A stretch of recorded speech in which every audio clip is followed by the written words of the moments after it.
Le film se déroule en 200 avant Jésus-Christ dans la Grèce antique où un aîné spartiate observe un nouveau-né qui ressemble à Shrek.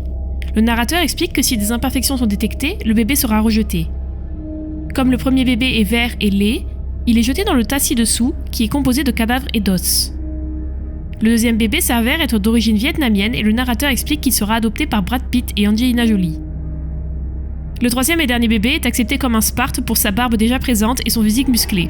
Il est alors nommé Léonidas. Dès son plus jeune âge, Léonidas est brutalement entraîné pour devenir chevalier et se bat avec sa grand-mère. En grandissant, Léonidas est également torturé et éduqué à ne montrer aucune douleur. Un jour, il est jeté dans la nature pour survivre seul aux rudes conditions hivernales, presque sans vêtements.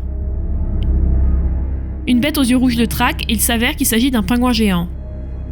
Sans perdre de temps, le pingouin maltraite Léonidas en lui sautant dessus et en le projetant au sol. Cependant, notre courageux protagoniste parvient à déjouer les plans du pingouin en le piégeant dans un endroit étroit.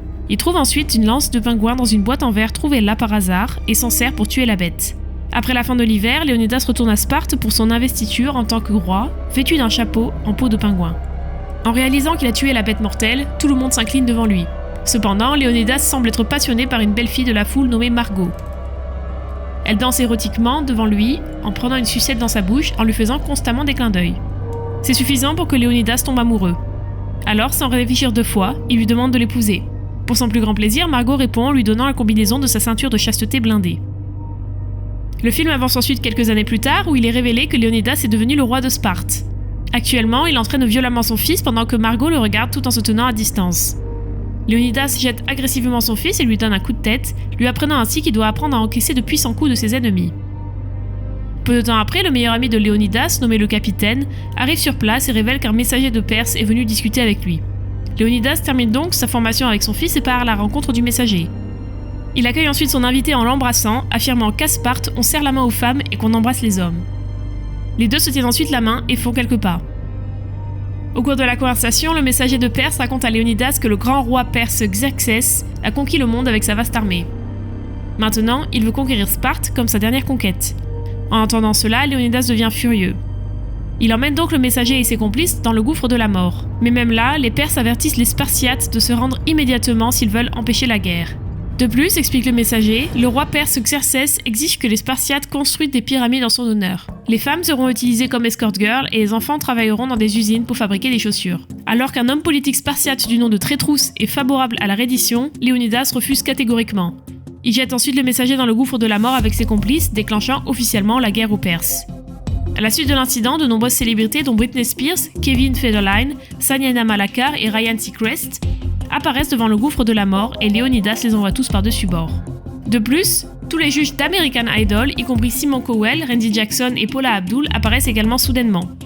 Ils insultent le roi spartiate en lui disant que ses coups de pied étaient très faibles. Léonidas est furieux et par conséquent, il les pousse également dans la fosse. Par la suite, le capitaine suggère qu'avant d'affronter les Perses, Léonidas consulte les prophètes.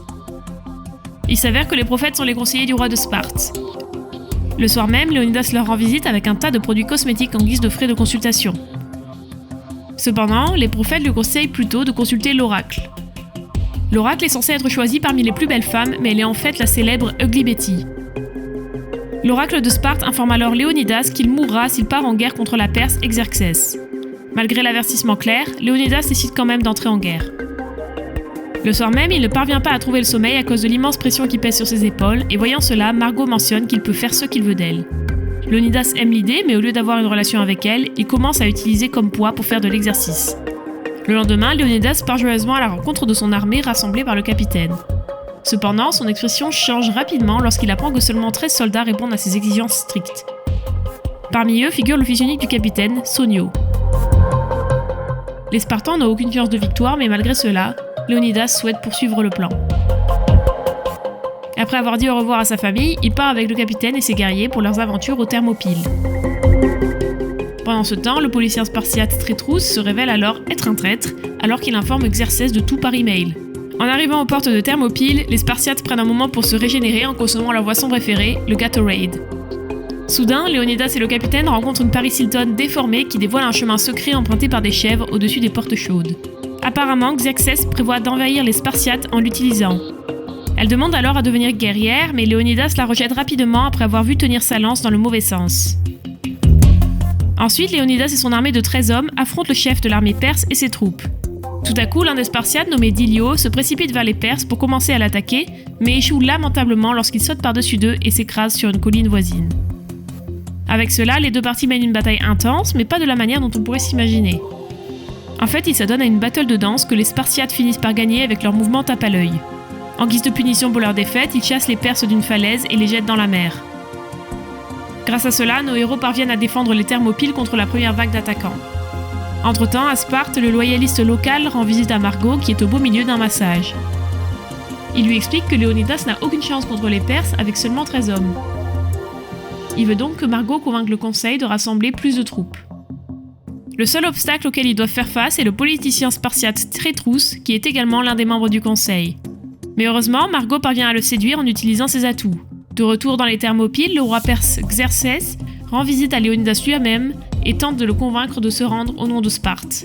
Les deux jouent ensuite à une réplique de l'émission américaine Deal or No Deal, où Xerxès tente de le soudoyer avec un séjour au Palms Hotel et au casino de Las Vegas dans le Nevada. Léonidas hésite un peu mais finit par décliner l'offre aux grandes dames de Xerxès. En conséquence, les deux groupes de soldats s'affrontent dans une battle de rap qui est remportée par les Spartiates à nouveau.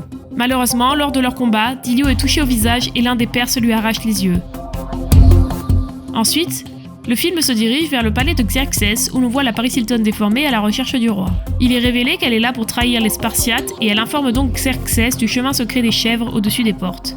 En retour, elle demande un sac à main Chanel coûteux et que sa bosse déformée soit retirée de son dos. Le roi cède à ses demandes immédiatement et lui donne le sac à main. Cependant, lorsque Xerxès tente de retirer la bosse déformée, le flot important de mucus se trouvant à l'intérieur l'éjecte au loin. Le lendemain, alors que Léonidas mange une glace, Sonio apprend que les Perses ont découvert le passage secret et l'informe d'un air paniqué. Léonidas s'approche alors de son compagnon de guerre, Dilio, devenu aveugle lors de l'attaque précédente. Il ordonne à Dilio de retourner à Sparte afin de raconter comment les Spartiates s'étaient vaillamment battus pendant la guerre et de rendre son collier à Margot. Ensuite, le roi Xerxès et son armée perse arrivent aux Thermopyles et demandent à Léonidas de se rendre pour la dernière fois. Mais lorsqu'il refuse, Xerxès est frustré et fait appel à une armée supplémentaire d'1 million de Perses. Pendant ce temps, Margot fait enfin face aux conseillers locaux et danse devant eux, leur offrant un court spectacle. Les vieux lui jettent des billets et l'encouragent quand elle devient soudainement sérieuse et les implore d'envoyer des troupes supplémentaires aux Thermopyles. Cependant, Trétrous trahit Margot et dit que les Spartiates devraient plutôt se rendre à Xerxès. Margot est furieuse et déchaîne une rage venimeuse, la transformant en Spider-Man, tandis que Trétrous exerce les pouvoirs de Sandman. Les deux s'affrontent et Margot finit par vaincre Trétrous en l'aspirant à l'aide d'un aspirateur. Après sa défaite, les conseillers apprennent enfin sur son téléphone qu'il était en fait un traître au service des Perses. En conséquence, ils décident d'envoyer des troupes supplémentaires pour aider Léonidas au combat. De retour aux Thermopyles, la guerre commence entre les deux armées. Au beau milieu du combat, les Perses révèlent qu'ils possèdent le Ghost Rider en tant qu'arme secrète de leur armée, mais qu'il est facilement vaincu par Sonio qui est éteint avec un extincteur.